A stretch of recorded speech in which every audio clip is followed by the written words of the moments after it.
evening and thanks for tuning in. I'm Ann Powell with the WJTS News.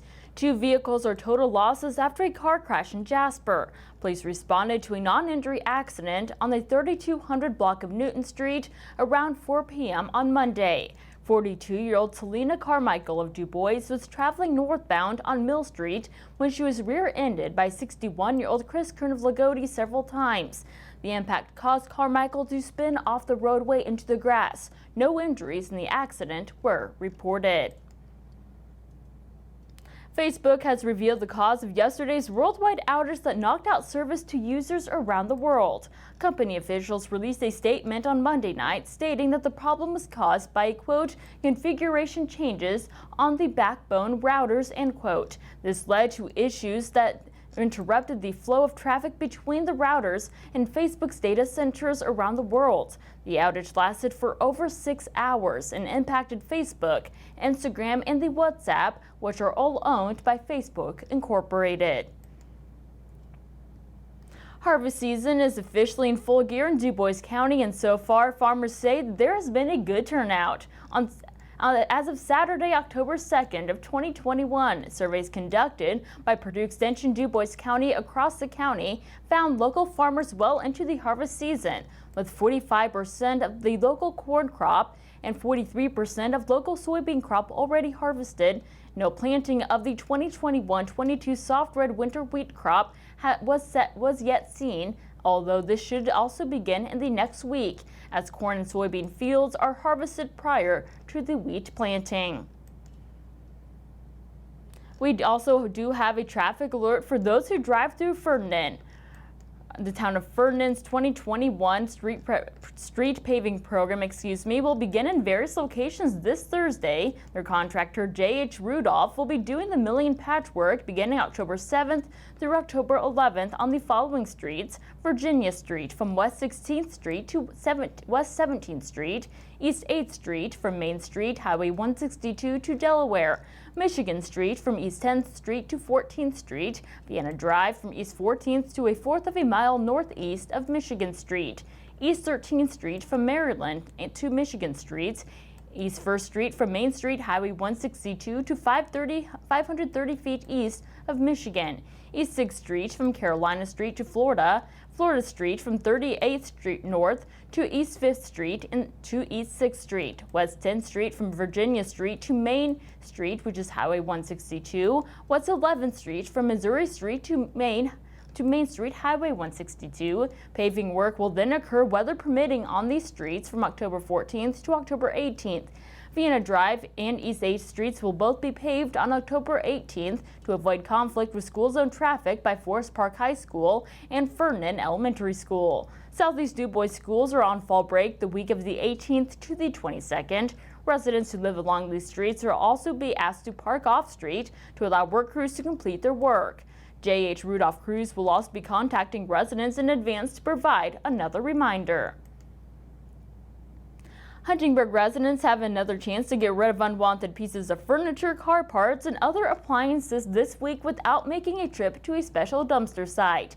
The City Streets Department's annual fall cleanup days take place on Thursday, October 7th from 1 to 7 p.m., on Friday, October 8th from 1 to 7 p.m., and on Saturday, October 9th from 8 a.m. to 4 p.m. at 1103 East 1st Street. The cost is $5 per car, $10 per truck, $10 per trailer under 8 feet, and $20 per trailer over 8 feet.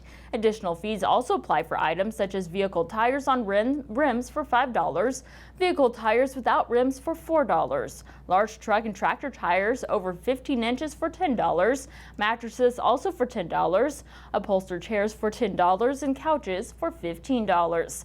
Small loose items must be placed in a trash bag to be accepted. Small items are considered to be smaller than 12 to 18 inches. There is also a $1 fee for each trash bag. For more information, please contact the City Street Department at 812-683-4122. Despite the daily rain chances, the Jasper Water Department employees will still be making their way around the town.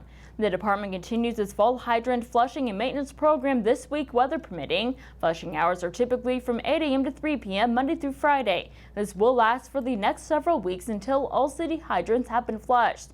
Water will be safe to drink, however, customers should use their own discretion of doing laundry because clothes could become discolored. If anyone experiences any cloudy or discolored water, they are asked to run the cold water tap until it clears.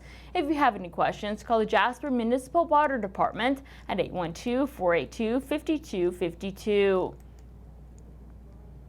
Regulators in Indianapolis are getting ready to hear from Evansville Power Company about a proposed rate hike. Centerpoint Energy wants to build a new $323 million power plant and wants to raise power bills in Evansville by $23 a month to cover those costs. The Indiana Office of Utility Consumer Counselor has a public hearing scheduled for next Wednesday to hear from customers who oppose that plan.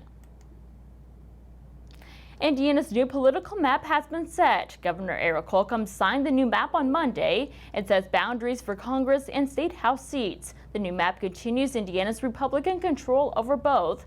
The only real change under the new map is that some Indianapolis area districts grew or shrank. Most of Indiana's growth in the last census was in and around the Indianapolis area. Lawmakers won't change the map for another decade.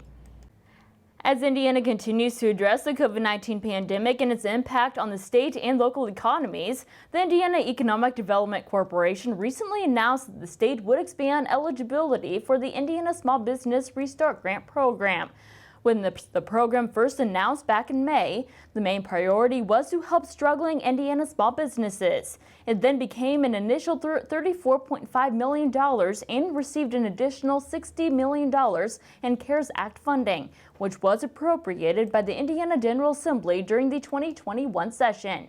Indiana State Senator Mark Messmer explains what businesses need to do in order to be eligible.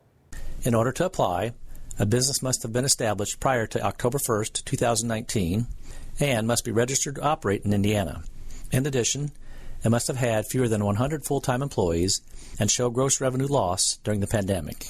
Eligible expenses for reimbursement include payroll, sole proprietor net profit reduction, insurance premiums, rent or mortgage payments, lease payments for real or personal property, utilities, safety investments, and food delivery software service payments.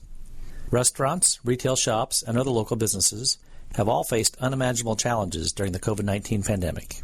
For many, the financial loss experience may be unrecoverable. The Indiana Small Business Restart Grant Program is a valuable resource for these companies and allows them to continue contributing to our community. I encourage local businesses to apply for this grant. To learn more, visit backontrack.in.gov. Thank you, Senator. And as always, feel free to contact Messmer's office directly with your questions and concerns by email at senator.messmer@iga.in.gov or by phone at 800-382-9467. It's not just the coronavirus. Indiana National Guard commanders say that doctors and nurses have been vaccinating the Afghan refugees at Camp Atterbury against the measles and other diseases. Medical teams distributed MMR vaccines last month. There are over 6,000 Afghan refugees at the base, but no one is saying exactly how many refugees have been vaccinated. And stay tuned to weekly forecasts and sports with Kurguk Seller still to come on the WJTS News.